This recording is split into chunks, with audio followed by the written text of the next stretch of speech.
What do you think should happen when families come across the border illegally and are apprehended by Border Patrol agents? I strongly believe in law and order. I believe that when people commit a crime, if it's designated as a crime, there needs to be a consequence to that crime. I believe society or history would indicate, regardless of what the crime is, if there is no consequence, then it's going to continue and it's going to get out of control.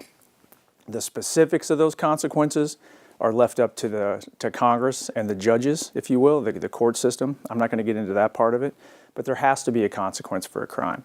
How we got to the situation we're in today is really compassion kind of backfired on us. The U.S. government has always had a very strong stance of family unification, and that ended up getting exploited by people meaning well, trying to help people get into the country, and by cartels and the criminal smuggling organizations coming across.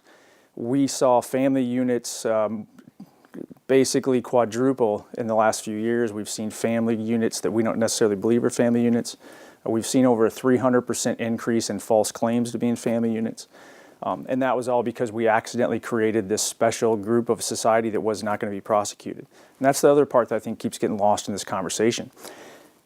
The only thing that really changed was we stopped having a protected class that was exempt prosecution, and we started treating families just like we do everybody else. That's what changed, and that's really the only thing that changed. When the administration called for zero tolerance, there was a change in practice in terms of now Border Patrol referring 100% of illegal entries, whether they're first-time illegal entries or repeat offenders, for prosecution. How does that affect the work of Border Patrol? Does that make things more complicated for the agency, or does that make things easier? So it's an investment. So short term, it makes things a little more difficult. There's a lot of paperwork. When you get really down into the weeds, there's a lot of paperwork, a lot more processing with the prosecution. The individuals are in our custody a little bit longer. The handoffs to the court, the potential for trial, it can be a little more complicated, and it is more complicated. But that's an investment to make the job easier and better long term. It is proven throughout history, not just the United States, but any other country. When you have appropriate penalties or consequences for committing a crime, that crime drops. There has not been any kind of a meaningful consequence for families entering illegally. And we saw how effective prosecutions could be at deterring that crime and running these people out of business.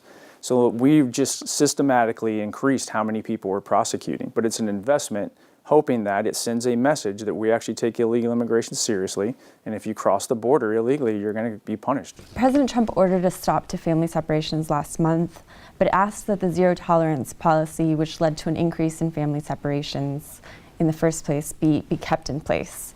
How is Border Patrol interpreting that here in San Diego? We're trying to figure that piece of it out. We're working with the U.S. Attorney's Office, we're working with ICE, and we're working with the U.S. Marshals Service to figure out that process, how you can actually keep a family together.